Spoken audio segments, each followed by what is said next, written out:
네, 안녕하십니까. 귀한 시간 내주셔서 감사합니다. 저희가 솔트룩스 AI 컨퍼런스라고 하는 SA를 시작한 지가 벌써 17년이나 됐습니다. 오늘 이 자리는 코로나19 때문에 많은 분을 모시지 못했고요. 온라인에서 사전 등록하신 분이 대략 1,700명 이상이니까 아마 많은 분들이 이 자리를 같이 하고 계시리라고 생각을 합니다. 저는 솔트룩스 대표를 맡고 있는 이경일입니다. 오늘은 새로운 메타버스 세상에서 AI가 어떤 역할을 하게 될지, 그리고 우리 삶을 어떻게 혁신할 수 있을지 여러분과 그 얘기를 나누고자 합니다. 그 중에서 제가 여러분과 얘기 나눌 핵심 주제 중에 하나는 바로 시간입니다. 우리가 시간을 어떻게 사용을 하고 그 시간을 어떻게 혁신할 수 있을지에 대한 얘기를 여러분과 좀 나누고 싶은데요. 보시는 것처럼 시간축이 있습니다. 최초로 생각하는 존재가 지구상에 나타난 것은 대략 7억 년 전쯤 됩니다. 보시는 조그만 벌레같이 생긴 거는요, 예쁜 꼬마 선충인데요. 대략 한 1mm밖에 안 되는 아주 조그만 생물인데요. 몸 안에는 신경세포가 단 302개밖에 없습니다. 그래도 움직이고 번식을 하고 생존을 하고 먹이를 찾는 등의 많은 일을 할 수가 있죠. 실제로 우리 조상, 다시 해서 호모 종족이 나타났을 때가 언제냐면요, 대략 지금으로부터 400만 년 전입니다. 이때 우리의 조상이 가지고 있었던 신경세포는 400억 개까지 증가가 되게 되죠. 이걸 통해서 생각할 뿐만 아니라 문제를 해결하고 도구를 사용하고 불을 발견하는 역할을 하게 됩니다. 그리고 우리의 직계 조상인 호모 사피엔스 사피엔스가 30만 년 전쯤에 출현을 하게 되는데요. 그 당시 우리 추정을 하고 있기는 대략 보시는 것처럼 900억 개 이상의 신경세포를 가지게 됐다고 합니다. 그리고 제가 제 머릿속에 있는 신경세포를 세보지는 않았는데 통상 현대 평균적으로 봤을 때 1천억 개 정도가 되는 신경세포가 우리 뇌 안에 있다고 합니다. 실제로는요, 이 신경세포의 개수가 현재 줄어들고 있기도 하다고 하는데요. 그 과정에서 가장 큰 변화 중에 하나는 우리 대뇌피질이라고 하는 가장 바깥쪽하고 전전두엽이라고 얘기하는 생각하고 의사결정을 하고 타인과 소통하기 위한 내부가 굉장히 많이 발전을 했다고 합니다. 조금 더 시간축을 줄여서 보도록 할게요. 저희 직계 조상인 호모 사피엔스가 900억 개의 신경세포를 가지고 도대체 무엇을 할 수가 있었을까요? 예를 들자면은 도끼를 만들고 손도끼를 우리가 어렸을 때 배운 것처럼요, 구석기 시대 때 활과 창을 만들기도 하고요, 동물 벽화를 그리기도 하고, 그리고 나서 보시는 것처럼 바퀴를 만들기 시작합니다. 문명이라는 것이 만들어진 게 이제 고작 얼마 안 되죠. 6,000년 정도밖에 되지 않습니다. 문명이 만들어지기 전에는 우리 모든 의사소통은 말을 통해서 했었죠. 글이라는 것이 존재하지 않았기 때문이기도 합니다. 저희가 한번 계산을 해봤어요. 문명 이전에 모든 인류가 가지고 있었던 정보량이 얼마나 될까? 300메가밖에 되지 않습니다. 왜냐하면 구전으로 연결될 수밖에 없기 때문에 한 사람이 평생 말할 수 있는 용량이 저 이상을 넘어갈 수가 없어요. 결국은 저장될 수 있는 용량이 인간에 의해서 300메가밖에 되지 않는 것이죠. 문명 창조의 현재는 어느 정도일까요? 100제타바이트인데요. 이건 상상하기 힘든 어려운 양입니다. 3조 배 이상의 인류가 정보량이 늘어나게 됐습니다. 그리고 특히 지난 100년간의 굉장히 큰 변화가 있었죠.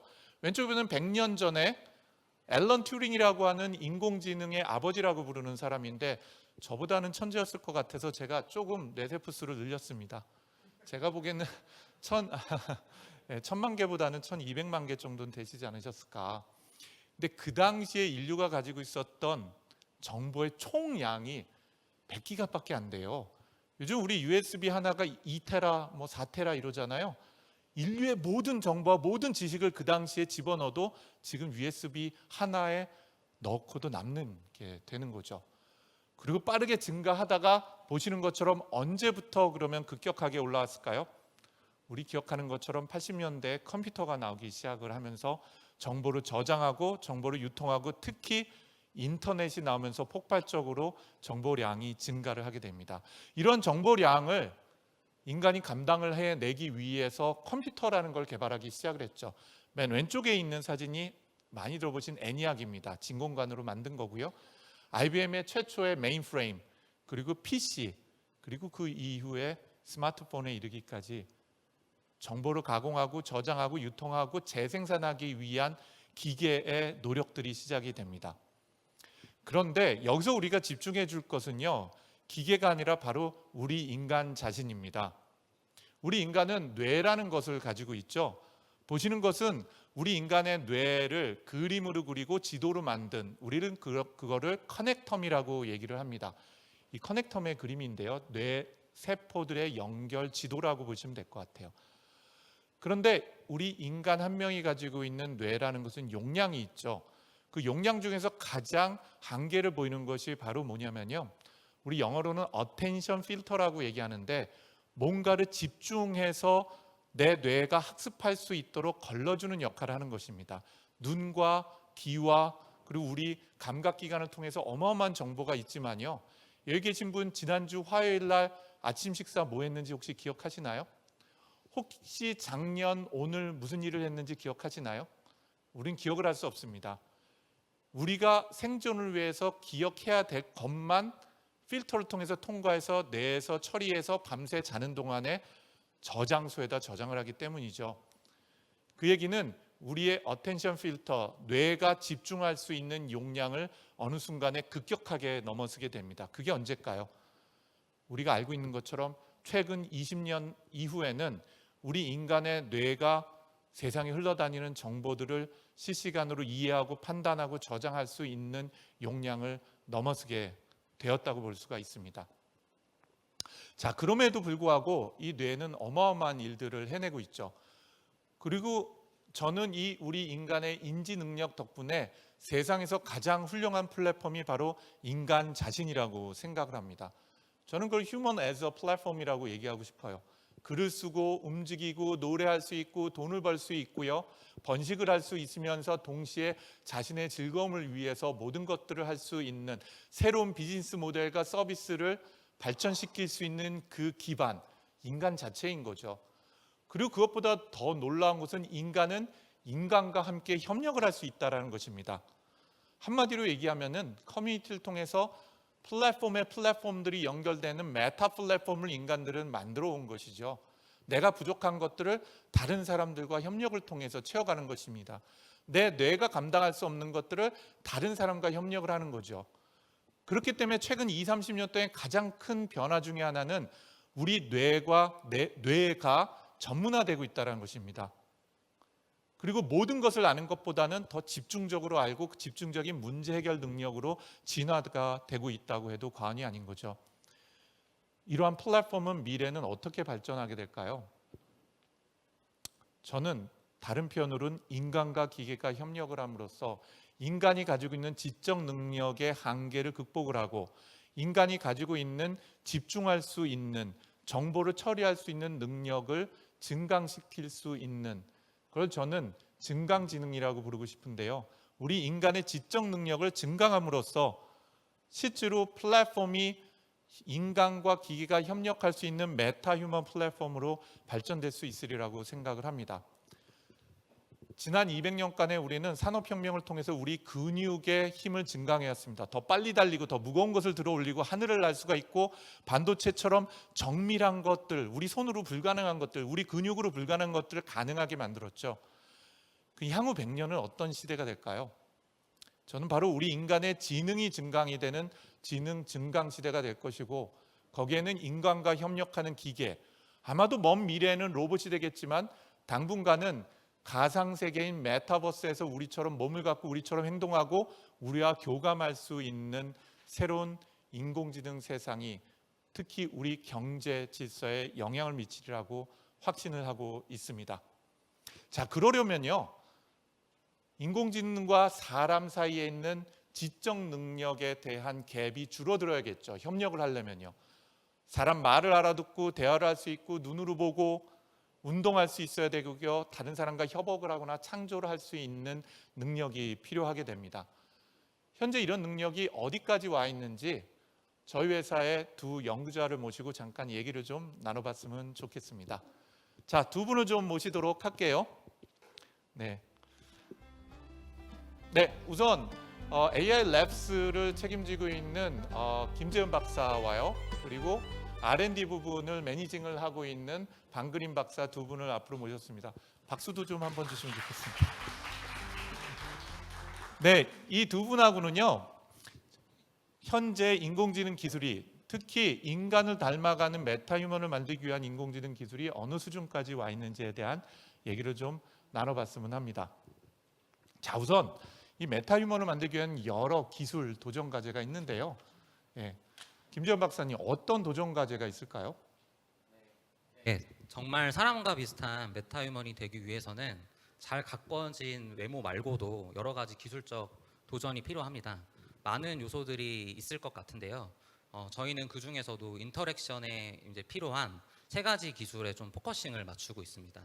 우선 첫 번째는 보고 들을 수 있어야 합니다. 인지 능력이고요. 두 번째는 언어를 통해 생각할 수 있어야 합니다. 바로 사고력이죠. 마지막 세 번째는 사고를 표출할 수 있어야 합니다. 생각을 말로 전달하고 울고 웃으며 감정을 표현해야 합니다. 마치 진짜 사람처럼요.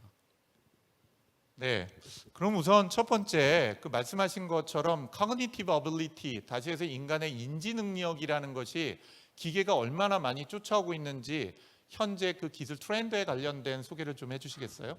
네, 제가 메타휴먼의 커그니션과 관련이 있는 영상 객체 인식 기술 그리고 음성 인식 기술의 동향을 간단히 정리해 봤는데요. 한마디로 말씀드리면 보시는 것처럼 딥러닝에 기반한 인지 능력은 기계가 이미 사람을 뛰어넘은 지 오래되었습니다. 저나 대표님이나 여기 앉아 계신 분들보다 더 잘 보고 더 잘 알아듣는다는 얘기인데요. 물론 아주 제한적인 상황에서만 그렇습니다. 각 인지 기술을 독립적으로 놓고 한정된 환경에서 평가를 한다면 사람을 능가했다고 볼 수 있습니다. 하지만 실제 사람은 시끄러운 환경에서 원하는 소리에만 집중을 해서 듣기도 하고요. 또 들을 때 눈으로 보는 정보도 함께 활용을 합니다. 즉 보고 듣는 것은 서로 무관하지 않다는 것이고요. 지금까지는 각 인지 기술이 독립적으로 연구되어 왔지만 메타휴먼을 위한 인지 기술은 멀티모달에 기반해 상호 보완하는 방향으로 기존의 연구와는 전혀 다른 패러다임으로 펼쳐질 것이라고 그렇게 조심스럽게 예상을 하고 있습니다. 실제로 여기 보면 화살표 안에 별표 표시가 있는데 별표 마크의 의미는 뭔가요? 네, 이제 제가 연구소를 이제 맡아서 열심히 연구를 하고 있다 보니까 저희 솔트룩스는 그러면 현재 어떤 위치에 와 있는지에 대한 저희 솔트룩스 연구력의 스탠딩이라고 보시면 될 것 같습니다. 실제로 지금 인공지능 기술이 발전하면서 단위 인공지능, 말을 알아듣는다든지 언어를 읽을 수 있다든지 또는 예를 들자면 눈으로 볼 수 있다든지 각 기술들은 인간 수준을 넘어서기까지 했는데 이 통합되어 있는 통합 인지 기술, 우리는 그거를 이제 영어 표현으로 멀티모달이라고 얘기하죠. 그럼 멀티모달 커그니션은 이제 막 연구가 막 시작되고 있는 단계이고 아마도 갈 길이 굉장히 멀 것 같네요. 네, 되게 중요할 것이라고 생각하고 있습니다. 예. 그리고 그 다음에는 아까 언어를 통해서 생각한다고 했는데요. 이게 요즘 가장 큰 이슈 아니겠어요? 이 네, 얘기 좀 맞습니다. 해주시죠. 네, 앞서 말씀드린 인지 능력도 상당히 중요한 요소이지만 제가 개인적으로 생각할 때는 사람이 가장 사람다울 수 있는 이유는 언어 학습에 기반한 사고력이라고 생각을 합니다. 기계에게 언어를 학습시키기 위한 시도는 아주 오래전부터 진행이 되어 왔는데요. 최근 한 5년 정도로 좁혀서 바라보면 구글에서 발표한 버트라는 모델을 빼놓을 수가 없습니다. 보시는 그래프와 같이 이 버트라는 모델을 시작으로 최근에는 초거대한 데이터를 학습시키기 위해 더 큰 초거대한 파라미터를 사용하고 있습니다. 사람으로 따지면 뇌 용량이 이제 아주 커지는 것이라고 생각하시면 되는데요. 어찌 보면 사람이라기보다 사람을 능가해 머리가 아주 큰 상상 속의 그 외계인처럼 초월적인 사고력을 키운 셈이라고 볼 수 있습니다. 실제로 이렇게 학습된 언어 모델들은 아주 똑똑합니다. 20장짜리 논문 한 편을 단 몇 초 안에 요약을 할 수도 있고요. 한글이나 영어뿐만 아니라 세계 각국어를 한 번에 이해하기도 합니다. 그런데 이렇게 초거대한 언어 모델을 학습하고 만드는 게 정말 메타휴먼의 사고력에 필요한 것인지에 대해서는 조금씩 의문이 좀 생길 때가 있습니다. 이런 의문의 정답은 없겠지만 저는 사람의 뇌를 보면서 사람의 뇌 크기는 한정한데 어떻게 늘 새로운 경험들을 학습할 수 있을까 하는 그런 생각들을 한번 해봤거든요. 그래프의 이 크로스 라인처럼 최근 학계에서는 많은 데이터를 학습하고 학습할 수 있지만 파라미터의 수는 아주 크게 줄인 구글의 친칠라와 같은 모델들이 소개가 되고 있습니다. 저희 솔트룩스에서도 메타휴먼이 사람처럼 학습할 수 있도록 초거대한 정보 속에서 필요한 데이터에만 집중해서 효율적으로 학습할 수 있는 언어 모델 기술을 연구 개발하고 있습니다. 최근에 동향을 보면 크게 기술적으로 두 방향으로 가고 있는 것 같아요. 하나는 초거대 모델을 어마어마한 돈과 컴퓨터를 만들겠다는 거예요. 그런 것들이 구글도 있지만 우리나라 네이버나 LG나 뭐 SK 같은 것들도 연구를 하고 있죠. 만약에 그게 중요한 거였다면 우리 뇌도 계속 커지지 않았을까요? 여러 사람이 협력하는 것보다 초거대 뇌를 가진 인류가 만들어져서 그 인류가 모두를 지배하는 형태가 가능할 텐데 우리가 선택한 진화는 오히려 점점 작아지고 있는 뇌로 전문화하면서 여러 사람과 협력을 하는 거죠. 이렇게 AI가 초거대 인공지능을 만드는 게 한 방향이라면 다른 방향은 더 적은 뇌를 가진 인공지능이 전문화되면서 서로 협력하는 형태로도 발전이 될 수 있을 거라고 생각이 들긴 합니다. 그런데요, 최근 한 2, 3주 동안에 전 세계적으로 핫 이슈가 하나 있었잖아요. 그 구글에서 람다2를 연구하던 연구원이 자기가 람다랑 얘기를 하다 보니까 얘가 의식이 있는 것 같아. 생각도 있고 영혼도 있는 것 같아. 이렇게 얘기했다 구글에서 잘렸습니다. 지금 지난주에. 이게 어떻게 생각하시는지요? 그거에 대해서? 네, 그래서 제가 이번에 준비한 슬라이드는 그럼 이 대화를 생성하는 그런 람다와 같은 언어 모델들이 어떻게 메타휴먼이 어떤 말들을 할 수 있게끔 하는지에 대해서 간단하게 좀 말씀을 드리려고 하는데요. 사실 그동안에는 기계가 백과사전을 외운 것처럼 무엇이든 물어보세요에 답할 수 있는 그런 어떤 챗봇이라던가 아니면 뭐 식당을 예약한다던가 숙박을 예약한다던가 하는 태스크 오리엔티드한 그런 챗봇 연구들이 많이 진행이 되어 왔었습니다. 근데 이제 최근에는 블렌도버처럼 기계가 인터넷을 검색해가지고 정보를 찾은 다음에 찾은 정보를 가공해서 대답을 또 해주기도 합니다. 마치 제가 친구랑 저녁 뉴스를 같이 보면서 뉴스에 나온 얘기를 같이 나누는 것처럼요. 근데 이제 메타휴먼한테는 이렇게 뭔가 정답을 말해주는 챗봇이라던가 태스크 오리엔티드한 그런 챗봇보다는 페르소나에 기반해서 성격이나 기억 같은 것들을 학습시키고 경험에 기반해서 말을 하게 하는 것이 훨씬 중요하다라고 생각을 합니다.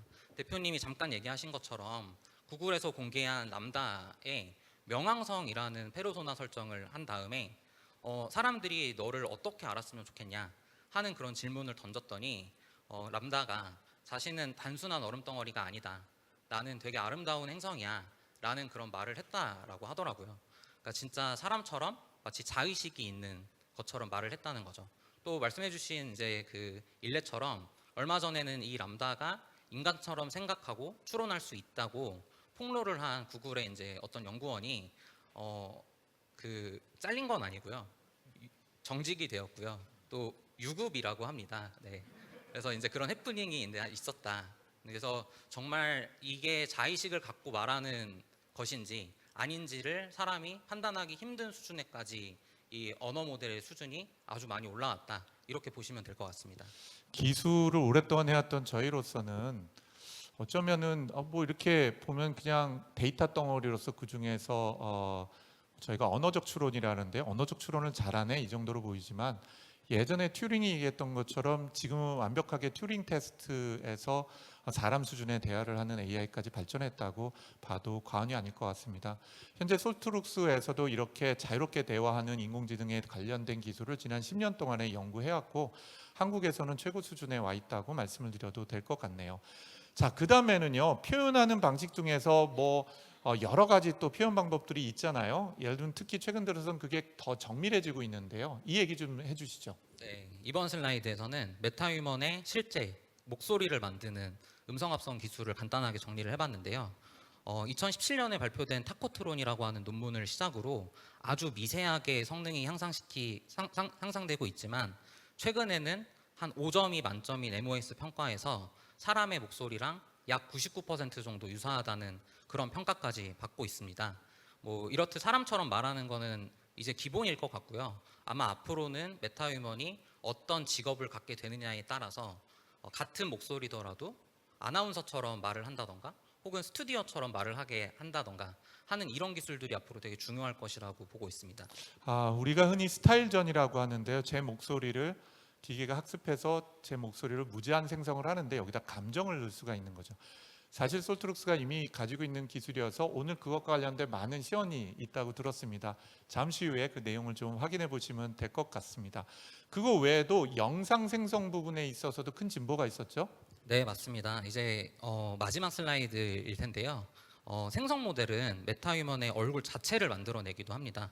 왼쪽에 보이는 기상캐스터는 저희 생성 모델을 통해 합성된 이제 모습인데요. 실제 모델분의 사진을 같이 놓고 보면은 구분하기가 힘든 수준으로 보시면 될 것 같습니다. 또 최근에는 이 오른쪽에 보는 것과 같은 이런 기술도 가능해졌는데요. 텍스트가 주어지면 그 텍스트에 딱 맞는 이미지가 생성이 되는 그런 기술입니다. 한 예시로 토성에 우주복을 입은 돌고래라는 이제 텍스트를 입력으로 주었더니 그거에 맞는 이미지가 저렇게 생성이 되었습니다. 우주복을 입은 돌고래 옆에 토성이 있는 것처럼요. 근데 저는 이러한 기술이 사람이 상상을 하는 것과 아주 유사하다라고 그렇게 보고 있습니다. 앞으로 이러한 기술들을 메타휴먼에 어떻게 접목할 수 있을지 저희 연구원들이랑 고민하면서 저희 솔트룩스의 미래의 메타휴먼 모습에 대해 아주 재미있는 상상도 많이 하고 있고요.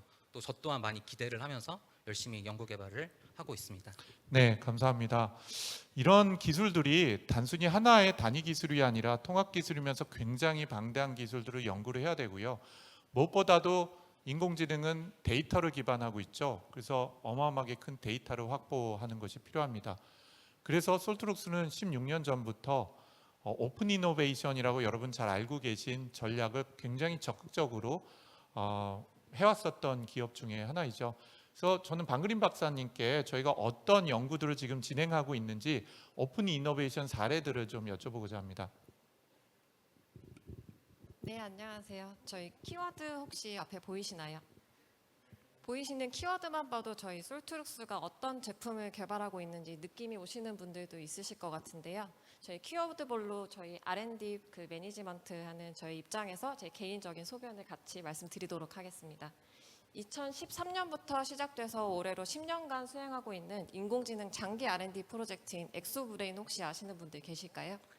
저희 엑소브레인 사업에서는 솔트룩스가 이세부 주관을 맡아서 우수한 대학기관들과 그리고 미국의 자연어 처리 선두 기업인 베이시스 테크놀로지와 함께 성공적인 연구 개발을 진행 중에 있습니다.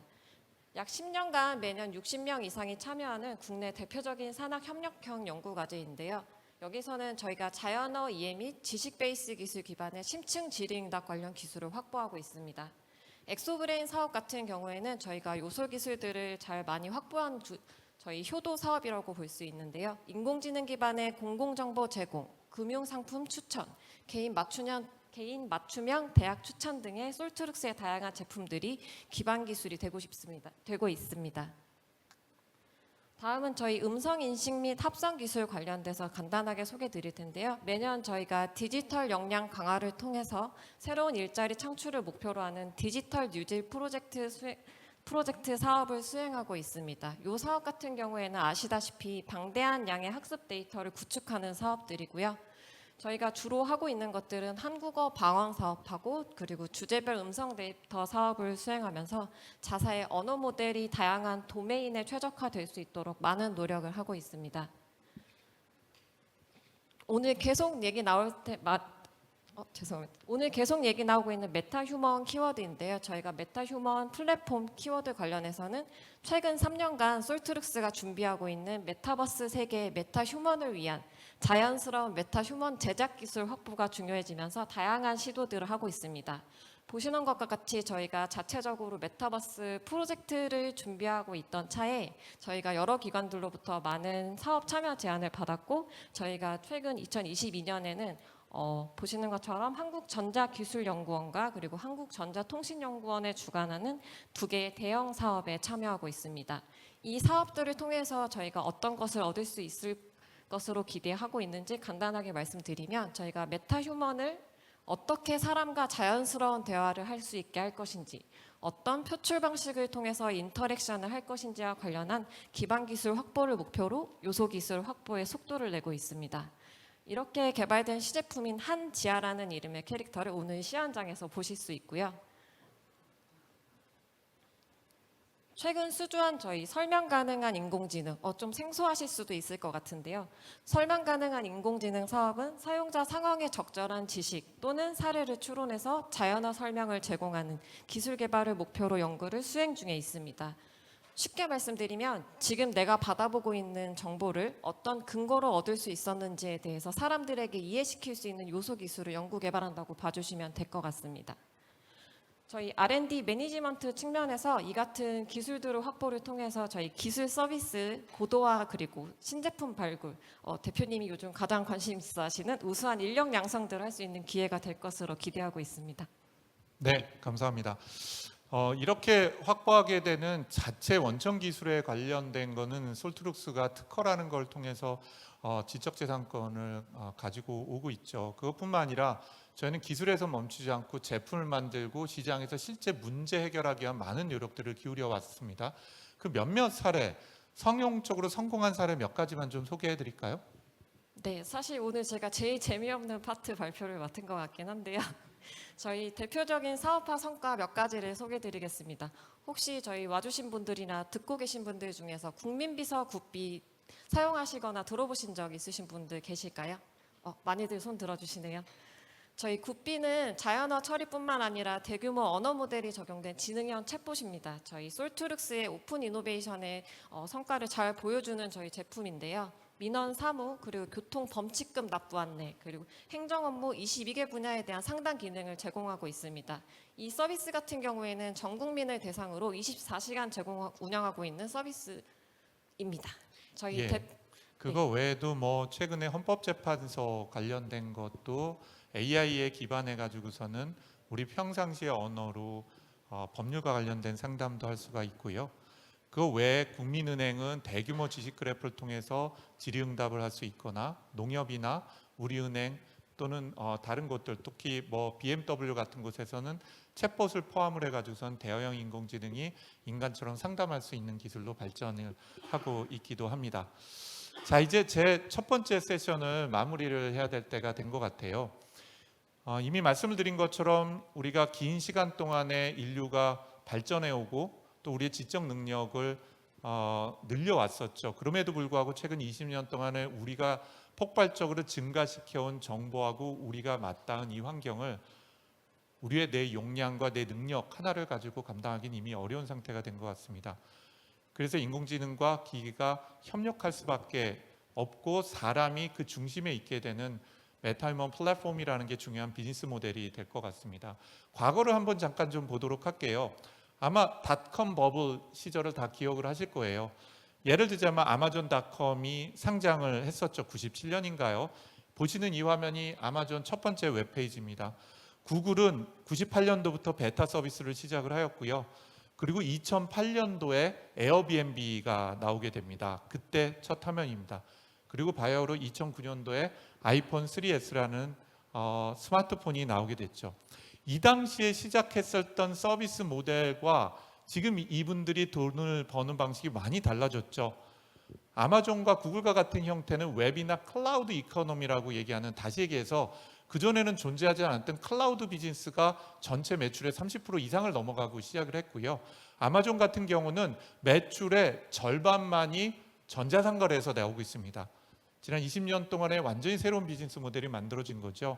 쉐어드 이코노미라고 하는 새로운 경제 질서가 만들어지고요. 스마트폰에다 앱만 하나 만들어서 올리면 전 세계 사람이 쓰고 내가 돈을 벌 수 있는 새로운 생태계가 구성이 되기도 했습니다. 최근에는 어떨까요? 우버, 카카오, 야놀자, 쿠팡 등등 우리는 플랫폼 경제라는 얘기를 부르고 있죠. 근데 자세히 들여다보면요, 이 플랫폼 경제 안에 누가 있죠? 바로 사람이 있습니다. 예, 등에다가 짐을 메고 날르기도 하고요. 밤새서 아시는 것처럼 새벽 배송을 하기도 하고요. 음식 배달하느라고 교통사고가 나기도 하죠. 우리가 얘기하는 플랫폼 경제라는 거 안에는 여전히 인간이 배달을 하고 있고요. 인간이 관여를 하고 있고 인간이 그 플랫폼 중심에 있는지도 모르겠습니다. 그래서 저희는 생각해 봤습니다. 만약에 AI가 정말 혁신적인 기술이라면 경제 질서는 어떻게 바뀌게 될까? 마치 지난 20년 전에 웹이 나오고 그게 클라우드로 발전한 것처럼 공유 경제를 통해서 우버가 나오고 에어비앤비나 아니면 공유 오피스가 나온 것처럼 스마트폰에 뭔가 올려서 하는 혁신이 일어난 것처럼 인간이 플랫폼인 세상에서 인간과 협력하는 인공지능이 도대체 어떤 이코노미, 어떤 경제를 만들어낼 수 있을까? 아마 향후 20년간에는 완전히 새로운 경제 질서가 만들어진다면 이것은 지적 노동을 자동화하고 이걸 통해서 혁신이 만들어지지 않을까 싶습니다. 그리고 오늘은 이 얘기를 여러분들과 앞으로 2시간 내내 해 가리라고 생각을 합니다. 두 분 박사님 오늘 자리 같이 해주셔서 감사를 드립니다. 네. 감사합니다. 예, 이렇게 제가 준비한 세션은 이제 마무리를 하고요. 이 이후에는 제가 발표가 아닌 사회자로서 저희 회사에서 혁신적인 기술을 개발하거나 제품을 만드는 분들을 모셔서요. 패널 토의 하듯이 여러분들하고 얘기를 좀 나눠보도록 하겠습니다. 네, 그러면 다음 발표로 바로 진행을 해 보도록 하겠습니다.